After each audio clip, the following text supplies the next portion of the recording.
Vamos a conversar de todo esto con el legislador de el PAN, diputado del Partido Acción Nacional, Santiago Krill Miranda. ¿Cómo estás, Santiago? Qué gusto saludarte. Mario, muy buenos días. Muchas gracias por invitarme a tu programa. Pues muy bien, y ya listos para entrar al debate sobre la reforma eléctrica. En el momento que se deje plantear, el grupo parlamentario del PAN en la Cámara de Diputados está listo. Hemos ya estudiado a fondo la propuesta del presidente, la consideramos una propuesta equivocada, la votaremos en contra y plantearemos argumentos de carácter alternativo. ¿Cómo cuáles? Cuéntame. Todo lo que se refiere a la transición hacia un sistema que nos permita generar energía limpia, eso es fundamental.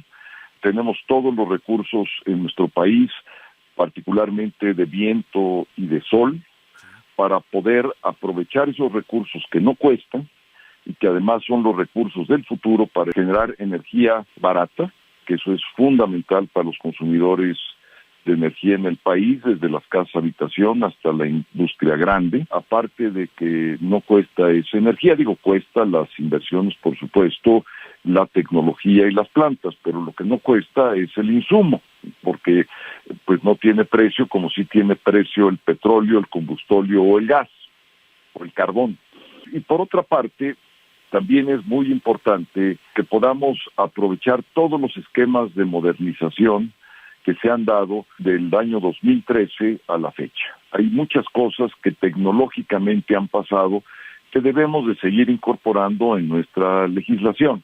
Y por supuesto, velar porque esa transición sea una transición ordenada, bien hecha, una transición que cumpla con nuestros tratados comerciales que tenemos con el mundo, porque no solamente son con los Estados Unidos y Canadá, tenemos tratados comerciales con Europa, con Asia y con el resto del mundo, y que se cumplan también los tratados en materia de medio ambiente, como la COP, que acaba de llevarse a cabo en Escocia, o como el Tratado de París, que México es parte. O sea, México es parte de un mundo global. No podemos ahora decidir que ya no lo vamos a hacer, que vamos a hacer un mundo aparte, que vamos a hacer de nuestro país pues una pequeña aldea alejada de toda la globalidad. El mundo es global, el intercambio de bienes, el tránsito de personas, los fenómenos migratorios, bueno, pues todo esto es el siglo XXI,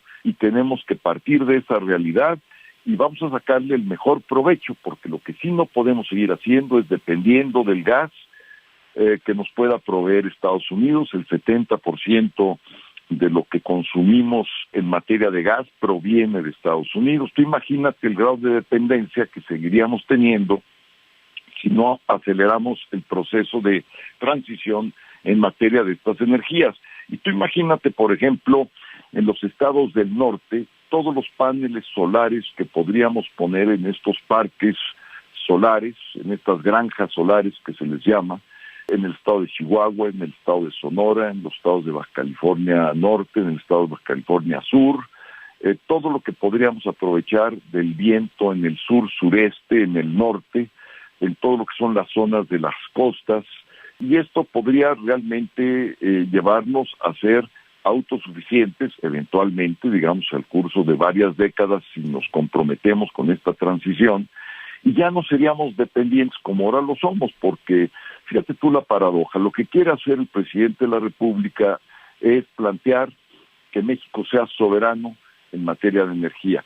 Sí, soberano, pero el esquema del presidente se le olvida una cosa que es fundamental, que todos los insumos con los cuales produce energía eléctrica CFE son insumos que se cotizan en mercados internacionales, es decir, no tenemos ningún control sobre el precio del petróleo, no tenemos ningún control sobre el precio del gas, y lo que es más, somos deficitarios en gas, el 70% lo tenemos que importar. Entonces, si le hacemos caso a la propuesta del presidente, lo que vamos a acabar haciendo es ser más dependientes de los Estados Unidos y más dependientes de fuentes de tercero no mexicanas. Y por supuesto, si esto sigue así, pues imagínate con los precios del petróleo a cómo van, en el saldo final de lo que exportamos de petróleo y de lo que importamos de gasolina, salimos perdiendo. Entonces, ese es un mal negocio lo que está planteando el presidente, pero además va en contra de su propio concepto de soberanía o de autosuficiencia, como él le llama. Y por otra parte, si hay problemas con algunos esquemas de generación de energía eléctrica actuales, no se necesita cambiar la Constitución. Lo que se necesita es hablar con cada uno de esos productores y corregir lo que haya que corregir de manera convenida, que esté dentro de las posibilidades de los tratados, que México sea un país seguro, de reglas ciertas, de reglas que no cambien. ¿Para qué? Para que venga la inversión, que es lo que más necesitamos, inversión. Esto es clave, Mario.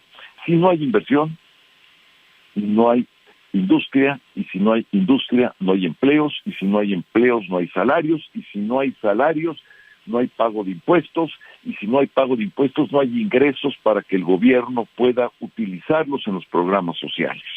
Así es. Ahora, uno pensaría, ¿por qué no se pueden hacer las dos cosas? ¿No estarían peleadas el desarrollar una industria de energías alternativas, una verdadera industria, y por otra parte, pues seguir utilizando lo que estamos utilizando hoy? Es decir, nuestra plataforma productiva está dependiente de los hidrocarburos, desafortunadamente, pues sí, pero también es la riqueza que tenemos hoy, ¿no? Y habría que, es hoy o nunca el aprovechar esa riqueza. Ya después ya será mucho más complicado con las nuevas tecnologías.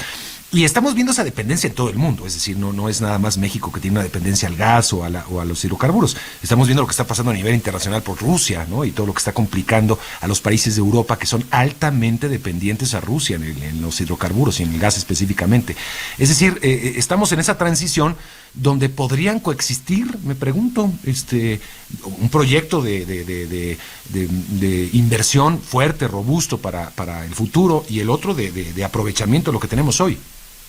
Precisamente por eso hablamos nosotros de un periodo de transición, y ese periodo de transición tiene que ser un periodo de transición de mediano a largo plazo. Pero para que se dé ese periodo de transición, Mario, y aquí está el punto, es no equivocar en el esquema, porque lo que está planteando el presidente López Obrador es el esquema antiguo, el esquema del combustóleo, el esquema del gas, el esquema del uso del petróleo para la generación de energía eléctrica. Ahí es donde está el problema, es decir, la propuesta del presidente nos regresa a los años 80, 90 y no ve hacia el futuro. Lo que planteamos nosotros es un esquema de transición. ¿Qué quiere decir transición?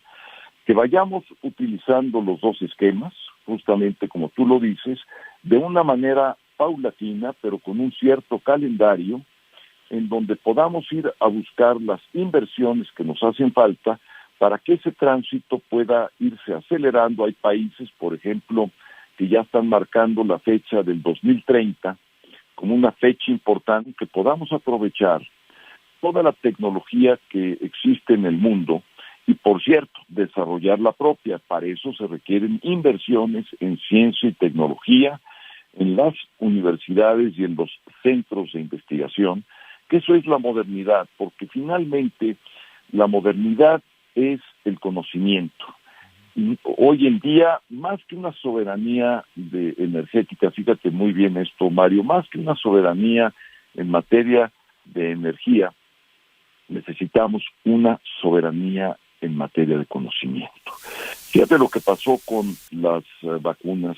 El mundo entró en una pandemia, un riesgo mundial, y fueron 4 o 5 centros de investigación que estaban dispersos en el mundo, que habían invertido años y millones de dólares, los que en 18 meses pudieron producir el salvamento del mundo, que fueron las vacunas. Entonces, se trata de entender que el mundo nuevo, el mundo del siglo XXI, es el mundo del conocimiento, el mundo del saber, donde auténticamente radica esa fuerza soberana de las naciones. Hoy en día ya no es tanto en las armas, sino en los conocimientos, es en la fortaleza de su economía. Mira, ve tú, por ejemplo, la guerra que está teniendo Rusia contra Ucrania, y ve la respuesta de los Estados Unidos. No han mandado ningún tipo de armamento de forma directa.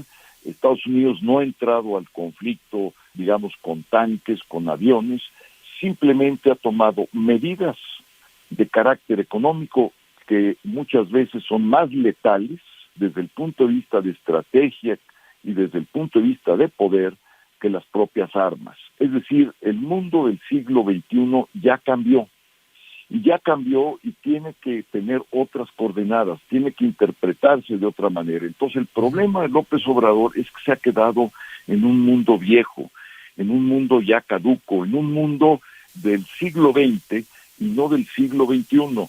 Ahí es donde está realmente el problema ideológico de López Obrador respecto de lo que nosotros planteamos. Nosotros queremos ir a una auténtica modernidad, a una soberanía, pero una soberanía ya no acuñada, ya no cincelada con las viejas ideas, sino con las ideas del conocimiento, del saber, de una economía sana.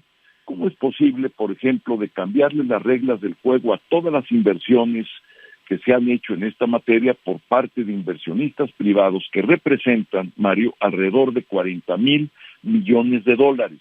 ¿Cómo cambiarle las reglas sin generar una estampida tan violenta como la que más, digamos, peligrosamente hemos visto con nuestra salida de dinero en las distintas crisis que hemos tenido en el pasado? ¿Cómo no verla cuando se cambian estas reglas? ¿Por qué? Porque los inversionistas, ¿qué es lo que quieren?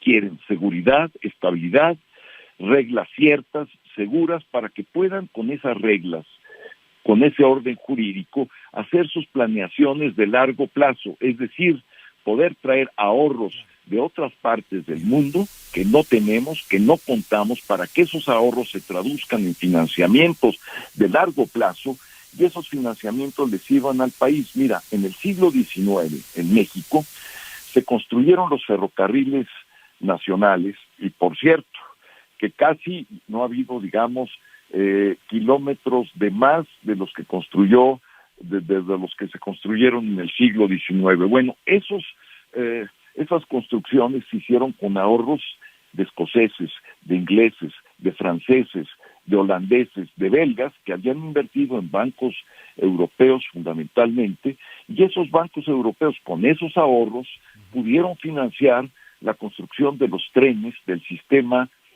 ferroviario en el país en el siglo XIX, que es el que hoy utilizamos, por cierto. Entonces, requerimos necesariamente del ahorro externo, es decir, de la inversión de gente que le sobra dinero en otras partes del mundo, lo manda a sus bancos para ahorrar, y ese dinero es el que utilizan esos bancos para hacer las grandes obras de financiamiento, pero como es un financiamiento que tiene un proceso de maduración de largo plazo, es decir, no es algo que puedan sacar sus dividendos en el primer año, los sacarán al año 15, al año 20, entonces son inversiones de largo plazo y por eso se requiere estabilidad, por eso se requiere una racionalidad en todo esto. ¿Hay alguna fecha para la contrapropuesta? Ya van 5 meses de que fue presentada y el llamado de el presidente del Partido de Acción Nacional es este fin de semana prácticamente, el documento está suscrito este 27 de marzo, me parece, ya hay una fecha por lo menos para tener una contrapropuesta contra la reforma eléctrica. Mira, la vamos a ir haciendo en el proceso de discusión en las Comisiones Unidas que ya se han convocado en la Cámara de Diputados, la Comisión de Puntos Constitucionales y la Comisión de Energía y de Medio Ambiente. Ahí las vamos a ir haciendo porque lo que queremos es, primero, rebatir punto por punto lo ilógico, el equívoco de la reforma de López Obrador. ¿Y por qué esa reforma es más costosa? ¿Por qué esa reforma es más contaminante? ¿Y por qué esa reforma nos regresa a los años 90? Entonces, todo eso lo queremos poner en cifras, en números, en argumentos, con citas muy precisas, y ahí vamos a ir intercalando nuestras propuestas. Esperemos que puedan prosperar, y si no prosperan, pues haremos un voto particular en donde ya resumiremos toda esa discusión que tuvimos en las comisiones y que no fue aceptada por el grupo mayoritario de Morena, y ahí es donde ya revelaremos, digamos, lo que nosotros pensamos como proceso de transición y como ideas nuevas a este respecto. Pues estaremos muy pendientes, diputado, le agradezco mucho por su tiempo. Al contrario, Mario, muchas gracias a ti.